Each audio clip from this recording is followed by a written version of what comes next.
All right, there we go. We are getting ready to kick this thing off.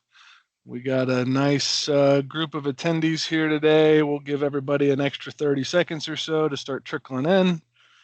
Always have those last minute stragglers, and I have no room to talk because I typically would fall under that category myself, always running from one thing to the next, so completely understand.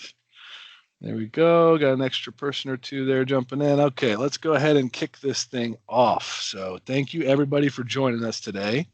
If you've seen any of our previous webinars, you'll have a pretty good idea of the content that we're going to share today and what we're going to walk through.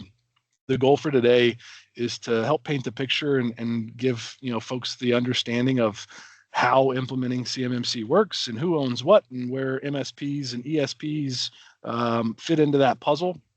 And we have tons of acronyms in this world. We'll make sure we clarify all those things as we continue to move along in the presentation.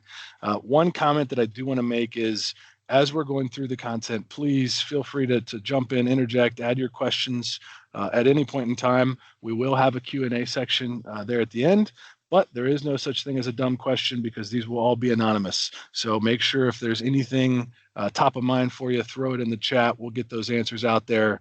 But other than that, we are looking forward to kick this thing off. And thank you again, everybody, for joining. And without any further ado, I'm going to hand it over to Vanessa. She is our resident CMMC expert. So she'll be walking through all the content and looking forward to having some one-on-one conversations once we wrap this up. So Vanessa, over to you. Thanks, Lance. Hey, everyone. Thanks for joining us today. Implementing CMMC and getting ready for an assessment is a significant undertaking. So today we really want to walk through what the CMMC compliance lifecycle looks like and spend some time talking through each phase.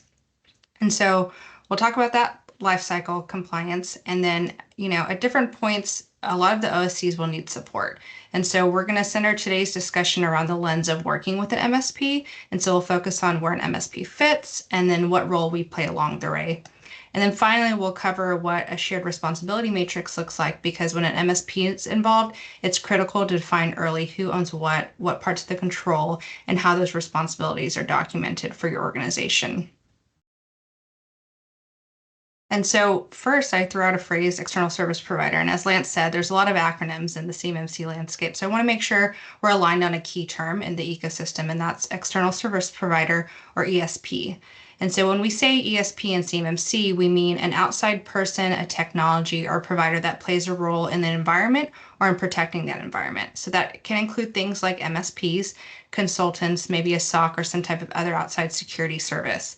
The important part is that not every third party automatically counts as an ESP. What really matters is whether that provider plays a role in the CMMC boundary or helps support the security requirements around it. That's where an MSP fits in that model. So the practical question to ask is not, do you just use a vendor, but really it's, what does that vendor touch? What role does it play in protecting the environment? And again, today we're going to focus that around the MSP discussion of how an MSP fits as an external service provider for an organization seeking certification for CMMC. And Vanessa, real quick, before we move on any further, it looks like a question came in. It came in a little odd, so I'm just going to post it to the group here. But the question that came in here, I'm going to post it. How is an ESP different than a CSP? And people were mentioning that they've heard both in the CMMC language. So if we could get into a little detail on what that means. Yes, very similar. Okay, so CSP is cloud service provider, right? And so that's a specific type of external provider that delivers cloud-based services where data might be stored, processed, or transmitted in that cloud environment. So the difference matters because cloud providers have additional requirements. So a cloud provider, a CSP designation is a higher requirement level than an ESP. And so if CUI is stored, processed, or transmitted in a cloud service, that provider has to do something that's called, they have to be FedRAMP moderate authorized or meet the moderate equivalency. And that's defined in the DFARS 252 clause. So while all CSPs can be external providers, not all ESPs are CSPs. So MSP really fits in that external service provider model, whereas cloud service provider is anything that's a cloud-based system that's going to store, process, or transmit data for you. And then they have that additional requirement of the FedRAMP moderate or the FedRAMP moderate equivalency. It looks like you Great nailed that question. answer. Yeah, it looks like you nailed the answer too, because we've already got a comment back on it saying that that was exactly what they were looking for. So perfect. Awesome. Glad to help. Keep them coming. Those are the great type of questions that, we have a life cycle we want to talk through, but what really matters is how it helps you guys in moving through CMMC, right?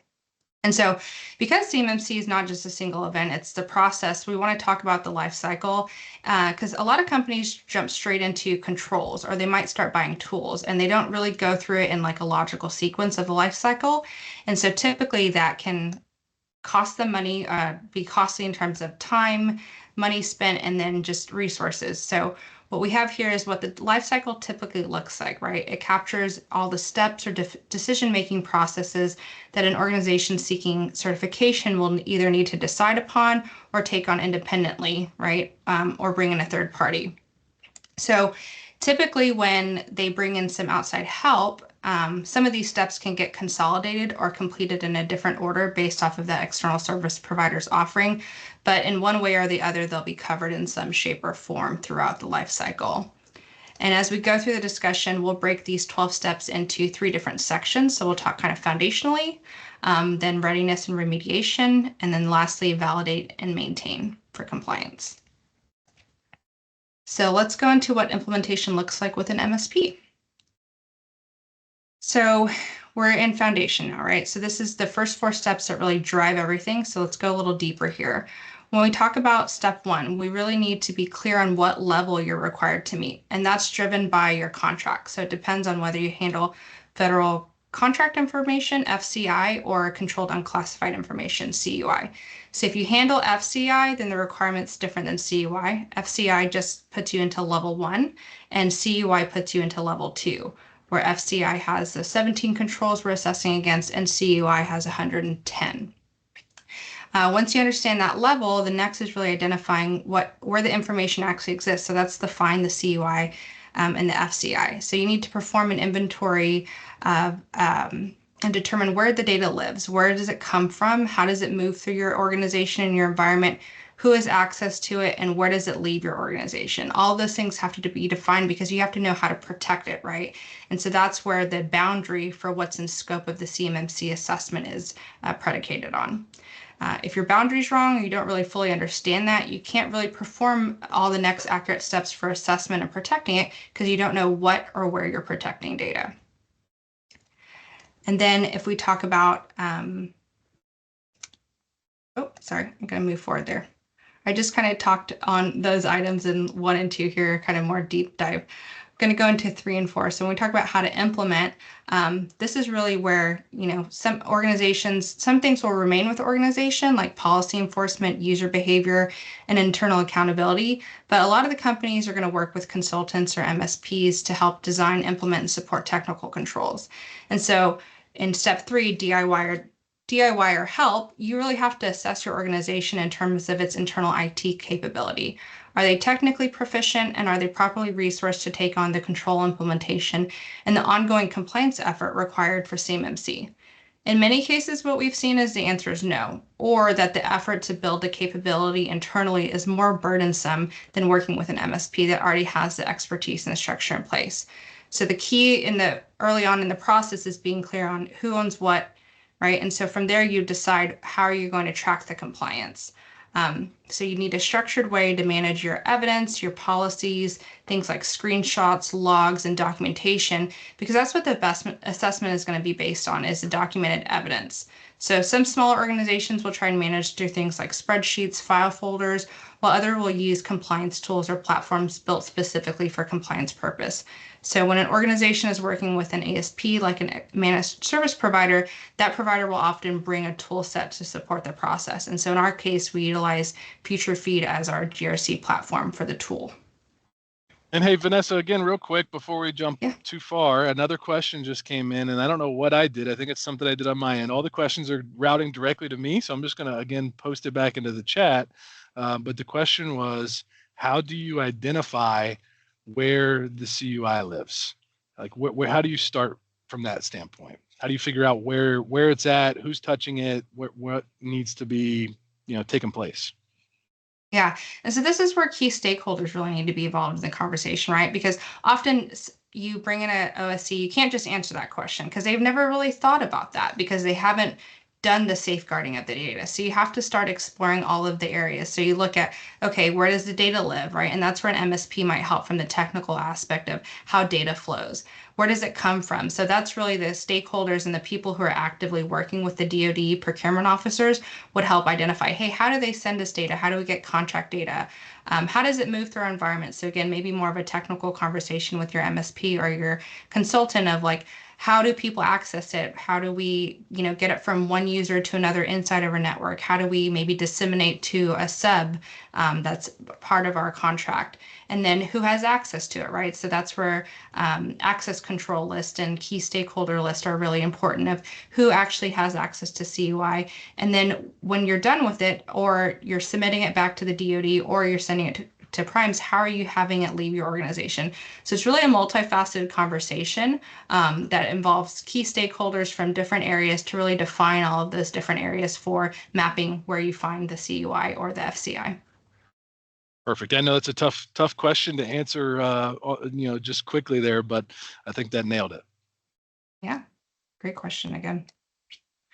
Okay, so we're going to move into the readiness and remediation, right? So we're now in kind of section 2 of, excuse me. Now we're in section 2 of kind of the CMMC life cycle. So here's where we're talking about things that often when you're working with an external provider like MSP, these things get consolidated into a gap assessment.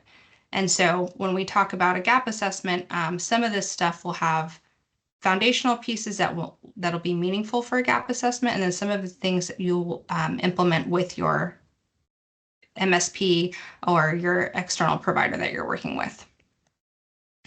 And so when we talk about 5, 6, and 7, these are, we're saying, inputs to the gap assessment. So these are foundational components needed in order to perform a meaningful gap assessment. So sometimes organizations have them in place. Often what we've seen is they don't, or they might have pieces of them. And so when working with an MSP, these are the items that we'll develop as part of our process. And so in our case, in our gap assessment, utilizing feature feed, we start to structure the documentation. But regardless, the most important piece is that we have these things in place. So let's talk a little bit more about what they are. So when we talk about establishing an SSP framework. So an SSP is a system security plan, and that's what defines the environment. So what are all the components in the network? How does it operate? So identifying the systems, the policies there, and how the organization meets each requirement. So how the security requirements for the controls are implemented within the network. This is all documented in this SSP. And so even though some organizations treat it as a documentation to be completed later, it really needs to be built early, and it's an ongoing live document that constantly gets updated as we go through assessment prep. And the next is inventorying your assets. And so this means identifying the people, the locations, technologies involved in storing, processing, or transmitting the information you're safeguarding, so your FCI or your CUI. So you need to know who has access to it, what systems are used, where those systems are located physically, and that's where you start to build that inventory of assets, right? And then once you understand your assets, you can start to define your scope. So for some organizations, you might decide that entire network needs to be in scope because you might have a asset that you really can't segment from the network, like a printer that might print out CUI. For others, especially those working with an MSP, we, if possible, try to approach it from an enclave where the goal is to isolate the CUI into smaller controlled environments, so we limit the scope of assessment. And so those are the things that we do to prepare for a gap assessment. And then when we go into step 8, and we're actually performing the gap assessment, excuse me, this is really where we start the actual technical review of the current environment against the controls. So what that practically means, right, is this is a technical and administrative review of the environment against the controls. So you're comparing what is your organization doing today against what the requirement expects. This is also where some of the earlier work becomes critical. So if the SSP is incomplete, you don't have the inventory of assets, or the scope's not clearly defined, the assessment can't be accurate, right? So the purpose of the gap assessment is not to get to certification, it's readiness. It gives your organization a clearer picture of where it stands before moving into remediation or a formal assessment. And so the output of this is a POAM, so your plan of action and milestones. And that becomes the remediation roadmap, essentially. It identifies the gaps, what needs to be done to close them, who's responsible, and how the work will get tracked. So this step is really the bridge between defining the environment and fixing what's not yet meeting the requirements. And so now that we know what those gaps are, right, we move to remediation. So this is where implementation actually starts happening within your organization. And you'll start to see different things inside your network. You'll start to implement new tool sets, right? So you begin closing the POAM by addressing the gaps during the assessment. And so that's often the technical changes like I just discussed, policy and procedure development, different system configuration, and any other corrective actions that are needed to meet the requirements. This is often a project-based step, right? So many gaps require remediation work to bring the environment into alignment. And the thing that I want to note here is that it's not just about fixing the technical issues. It really, a big piece that a lot of people miss is it's includes documenting the business processes that support the controls. So that's the policies, the plans, the procedures, and the evidence that need to show how the processes are being followed. This really matters when meeting the requirement because in the assessment with an auditor, you have to be able to demonstrate how the requirement is met in practice. So that's where that documentation is really important. And so I'll go through some examples. So policy is really defining what must happen. So an example might be an offboarding policy might state a user has to be disabled within 4 hours. Whereas the procedure for that offboarding policy will be the exact steps to do it. So your offboarding procedure will have the specific steps listed to how you disable the account in Microsoft 365 and document that completion. Whereas a plan is a guide for decision-based events. So an example might be an incident response plan, where it'll guide leadership through deciding whether an event must be escalated, how it's reported, and how it's contained in a specific way if an incident happens within the network. And then evidence is just basically proof of that it happened, right? So that could be things like screenshots of system settings, completed checklist, signed forms, tickets, or logs showing the required action took place. So that's part of the key part of closing the POAM that I think a lot of people miss, and they understate the importance of all of those documents and artifacts that need to exist for your assessment. And so here we're at the point where remediation is into transition and ongoing control maintenance. So as these are one-time projects, what we do want to point out is that many controls will continue to operate after they're implemented. So step 9, we're really about moving from identified gaps to an implemented and supported compliance environment. Before we jump to the next slide, we just had an awesome question. Whoever asked this, I give you extra credit. I'm giving them extra credit points here because this is one of those questions where, from an outsider's perspective, you would think, I've done these things, I put everything in place, now I'm good to go, right? I've checked all the boxes, and the question is, and I'll here submit it into the chat. It was, can you give me an example of what you mean by maintaining a control? And again, extra credit. What a great question.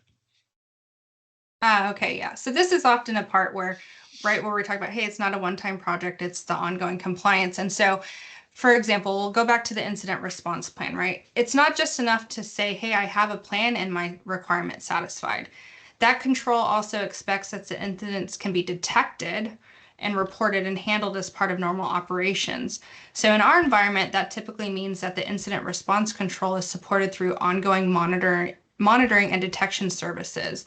So in our managed services, our secure enclave offering, we have centralized logging and detection and response running continuously. So those alerts are reviewed, potential incidents are investigated, and if something meets the definition of a security incident as defined by policy, then we would follow that process to remediate that response. So prior to the control implementation, right, you probably don't have ongoing monitoring and detection services within your network. Whereas as part of closing out a remediation item from your POAM, we're implementing those as part of our ongoing services, and then that's continuously happening. And so that's an example of a control that has to be ongoing and not just at time of compliance or assessment. So unfortunately, whoever that was that asked that great question, the answer is, yeah, it never ends, right? This is one of those things that's just a continual process that is ongoing for forever. But there's people here to help. There's people to help. Yes, that's what we're here to do, is help. And so when we talk about the last section, we're talking about validating and maintaining. Here we're moving from readiness to actually getting into compliance, right? And so we're shifting from building the environment to proving it's ready and that showing we're going to sustain it over time in that ongoing compliance. So this life cycle section covers validating readiness before the assessment, going through a formal certification process with a C3PAO, and then that maintaining compliance after certification. And so before you get to certify, we do recommend that you revalidate the SSP, right? So review the controls, confirm that the live environment matches what's documented, because all the steps up to here, there's a lot of changes in your environment, a lot of documentation that's getting created, a lot of policies and procedures that are being pushed out from a people perspective, a technology perspective. And so what you want to do is give it that final check, make sure everything matches as you've documented it. And this helps you catch some of the issues before that formal assessment begins. It's critical because a lot of organizations will fail to do it beforehand, and then they bring in that costly C3PAO. And I mean, I'm hearing estimates of those audits can be anywhere from $20,000 to $100,000, right? And that depends on the level of complexity of your network, where data lives, things like that. So it can vary widely there, but you want to validate that SSP and all the work that you've done beforehand before you get into that certification with the C3PAO, so there's no surprises. And then we go into certify, right? So that's where you're bringing in that C3PAO, they perform the formal assessment, and they determine whether the requirements have been met. And then we go to step 12, right? What we just alluded to and talked about. Certification is not the end. The final step is really maintaining it ongoing. So compliance has to continue after the assessment. So that means the environment has to be maintained, the documentation has to stay current, and the controls have to continue to operate as designed.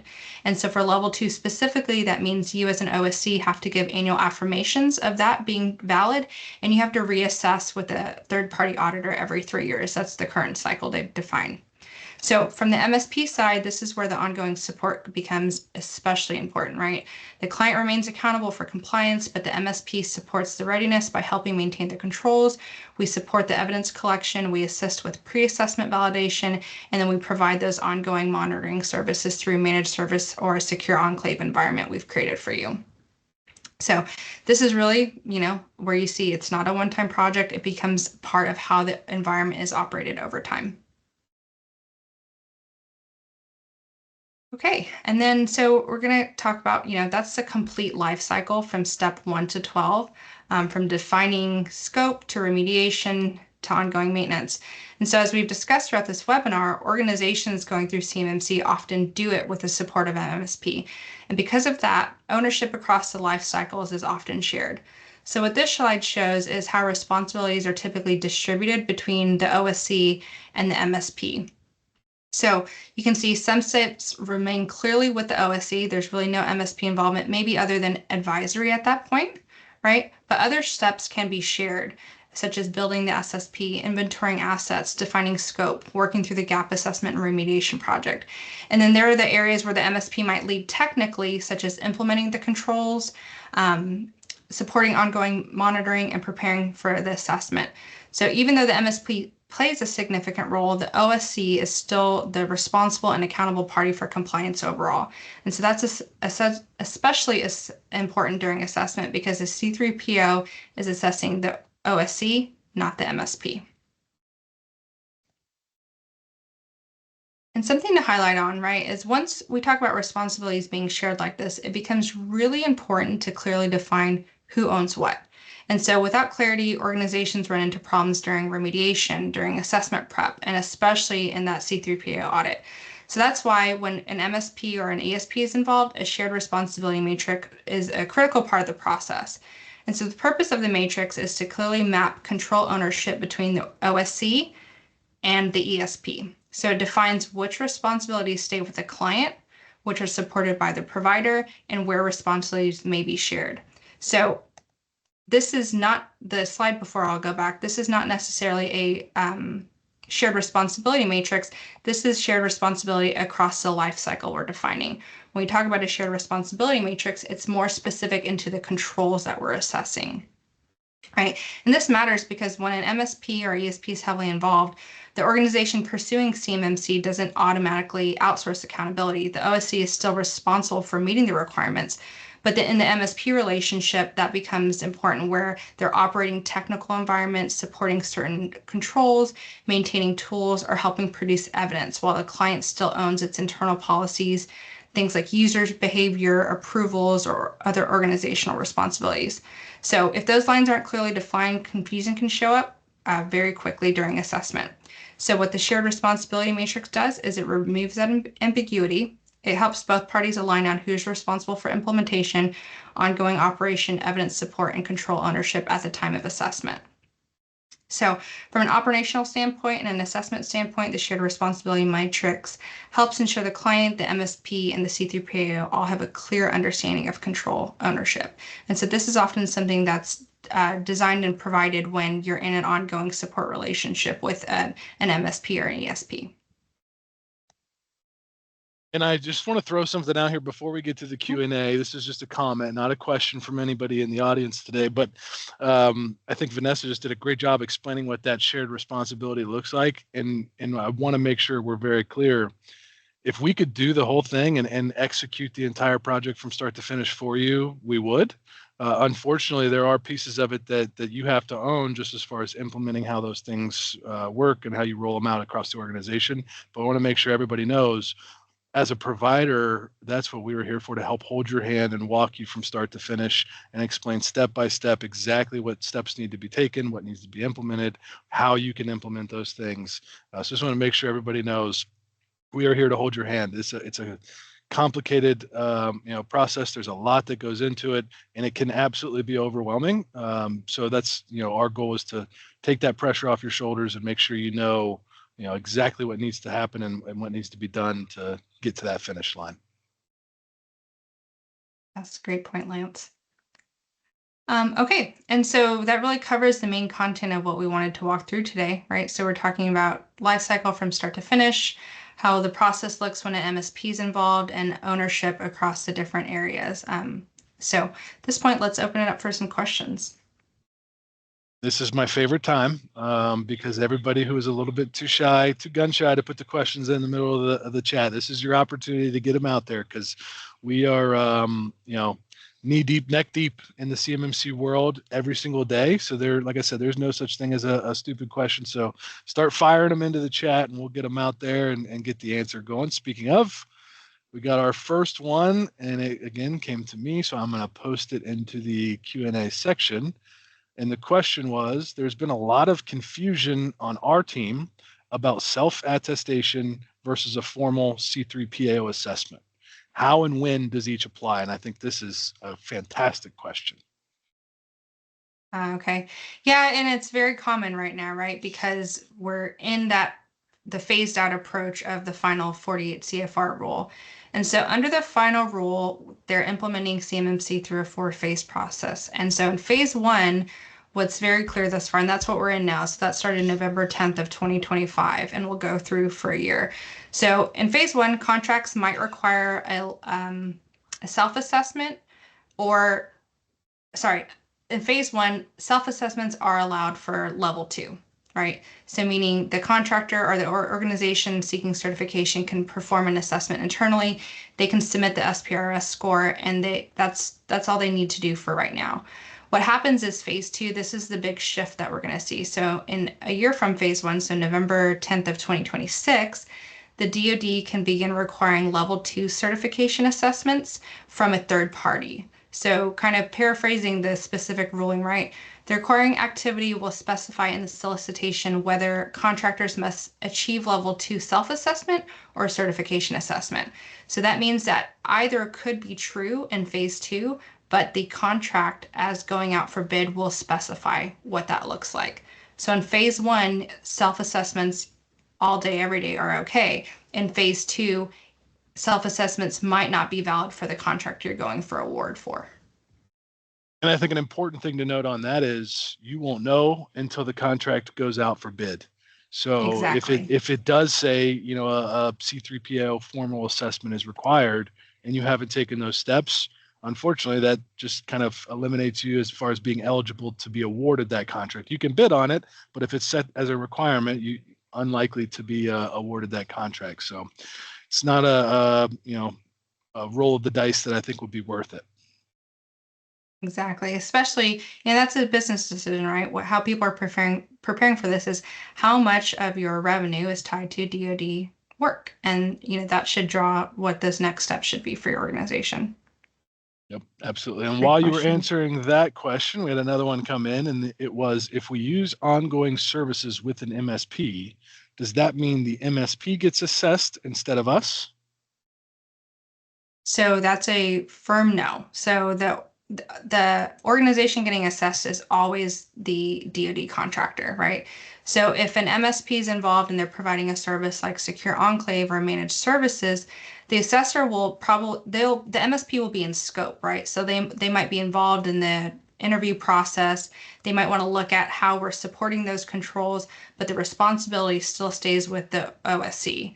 And so that's where the shared responsibility matrix becomes really important because it shows the division of those controls and what we're responsible for so that in assessment, the C3PA knows when to involve us in those conversations and when not. But in terms of who's getting assessed at the time, it's always the OSC and the responsibility always lives with them. Awesome. Tons of good questions. Looks like we just got another one popping into the chat. The question is, if we are just a subcontractor, we don't have to worry about having this compliance, right? Ooh, I wish I could say yes, but no. So really, subcontractors are on the hook just as much as primes. It all depends on what you receive in the supply chain. So if you receive the CUI, and so your work is in support of the prime, you have the flow down requirements the same as the prime. So the caveat too is that the prime is responsible for ensuring the subcontractors who handle their information meet all the CMMC requirements too. So if you're a sub, you're working under a prime and you handle CUI, you have to have the same requirements at level 2, whether it's a self-attestation or a third-party audit based off of what the contract is that you're doing in support of. And if you're a prime, you are on the hook for making sure that your subs have that compliancy. So you have to select vendors who are in compliance because the it stops with you as the prime, right? So all the responsibility lives with you as the prime, and you have to make sure all those requirements flow down to your subs. Another great question. That's one I hear a lot, and I have a lot in conversations with organizations that are just starting the CMMC journey. Yep, absolutely. And I think too, it plays into kind of the same thought process of, are we good with the self-attestation, or do we need to have the formal assessment? Because as a sub, if you don't take these steps in this action, there's a chance that the prime's just going to they're going to be required to go out and find a sub that does have this certification so that they're not liable and on the hook. So again, it's one of those business decisions of, do we move forward and complete the certification process, or do we take the chance of losing out on possible revenue and potential future opportunities? So it kind of goes hand in hand. Yeah, and really because the responsibility ultimately lives with the prime, as a prime, you really need to be clear on what you're communicating to your subs, right? Hey, here's the contract level. Hey, here are the requirements, and then requiring the proof that they're complying to those standards. And if not, look for different subs because ultimately that liability lies with you as the prime. Yep, absolutely. Okay. I haven't had any new questions come into the chat yet, so we'll give it another 30 seconds or so. I think we made good on time today, which is awesome. Yeah. So I know sometimes the webinar area can be one that people don't want to ask questions, but if anyone has more specific situations they want to talk through, whether that's understanding scope or something that they want to have a conversation separately, our contact information is on the screen. Feel free to reach out after the webinar. And we'll be happy to have a conversation with you to talk about, where you're at in your CMMC life cycle, where you need help, and where we as Secure Tech can help your organization. All right, perfect. Awesome. Well, no other questions in the chat, so I think everybody is ready to rock and roll for today, and we will be sending this recording out to everybody so you can have access to it, and look forward to having some one-on-one conversations and figure out how we can help get you where you need to be. Awesome. We really appreciate everyone taking the time to join us today. Thanks, everybody. Yeah. Thanks, y'all. Bye bye.